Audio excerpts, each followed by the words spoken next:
निवेश आरोग्य में भाग 132 इंद्रियार्थ तिक्त या कड़वा रस वैद्य दिलीप गाडगिल पुणे। तो लवण रस के बारे में इतनी बहस हो जाने के बाद अब हम मुड़ते हैं अगले रस की तरफ जो तिक्त रस कहा जाता है।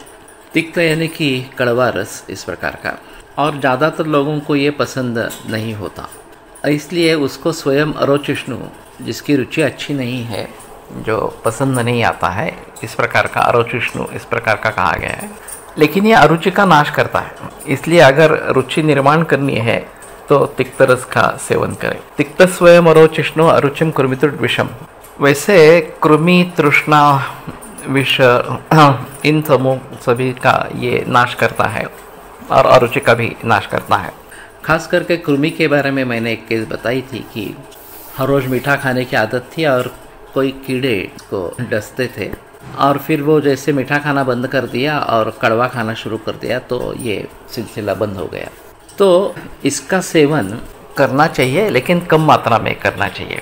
हम तड़के में जो रोज़ाना हल्दी का प्रयोग करते हैं वो भी तिक्त रसात्मक इस प्रकार की है और उसके हिसाब से अच्छी है।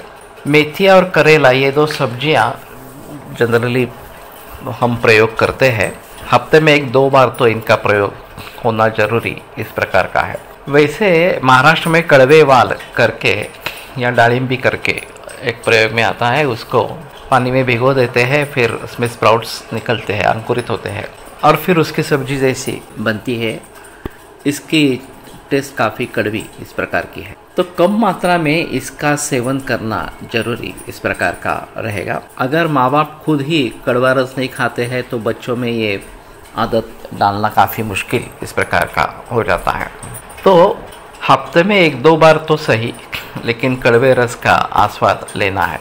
सभी जो दवाइयाँ हैं वो प्रायः कड़वे रस की होती है, और इसीलिए क्योंकि जो भी रोग निर्माण होते हैं वो प्रायः संतर्पण से होते हैं, ज़्यादा खाना खाने से, ज़्यादा बार खाने से या अति गुरु इस प्रकार का आहार लेने से वगैरह वगैरह बीमारियां होती है, और उसके लिए अपतर्पण करना जरूरी होता है। तिक्त रस ये वायु और आकाश महाभूत प्रधान इस प्रकार का है, और इसलिए वायु को बढ़ावा देता है, लेकिन कफ और पित्त को शांत करता है, आम को भी शांत करता है। इसलिए बहुत सारी दवाइयाँ कड़वे रस की इस प्रकार की होती है। एलोपैथी में भी बहुत सारी दवाइयाँ कड़वे रस की इस प्रकार की है।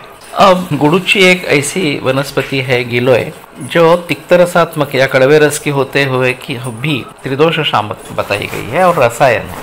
तो हम सभी मरीजों को 1 कप दूध, 1 कप पानी, 1 सोने का कंगन या अंगूठी और गुड़ुची या गिलोय 1 अंगूठ इतनी उबाल कर दूध शेष रखना और वो दूध छान कर ले लेना, हम बताते हैं। तो ये रसायन है, त्रिदोष शामक इस प्रकार का है, और सभी मरीजों में अच्छे तरीके से काम में आता है, चाहे कैंसर हो, चाहे संदिग्धवात इस प्रकार की बीमारी हो या अन्य भी बीमारियां हो।